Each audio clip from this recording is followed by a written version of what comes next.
અમૃતસરી છોલે બનાવવાની રીત।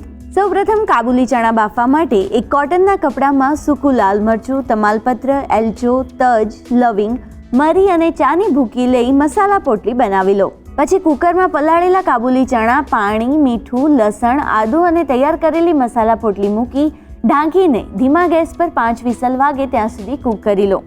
હવે છોલે મસાલો બનાવવા માટે એક મિક્સર જારમાં આખા ધાણા, જીરું, અજમો, મરી, અનારદાણા, તજ, એલચો, લવિંગ, કસૂરી મેથી, તમાલપત્ર, સૂકા કાશ્મીરી લાલ મરચાં, હિંગ, સંચળ પાવડર, સૂંઠ પાવડર અને આમચૂર પાવડર ઉમેરી ક્રશ કરી છોલે મસાલો તૈયાર કરી લો।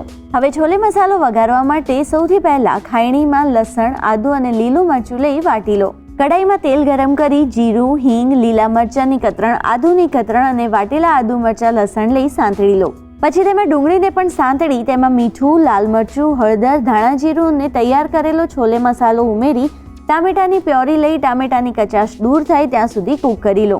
હવે બાફેલા ચણાનું પાણી અને ચણા ગ્રેવીમાં ઉમેરતા જઈ મિક્સ કરી થોડા ચણાને સ્મેશ કરી કડાઈમાં ઉમેરી ઢાંકીને 4 થી 5 મિનિટ માટે કૂક કરી લો। છોલે સરસ કૂક થઈ જાય એટલે સર્વિંગ પ્લેટમાં લઈ આદુની કતરણ અને કોથમીરથી ગાર્નિશ કરી ગરમા ગરમ સર્વ કરો તો તૈયાર છે અમૃતસરી છોલે।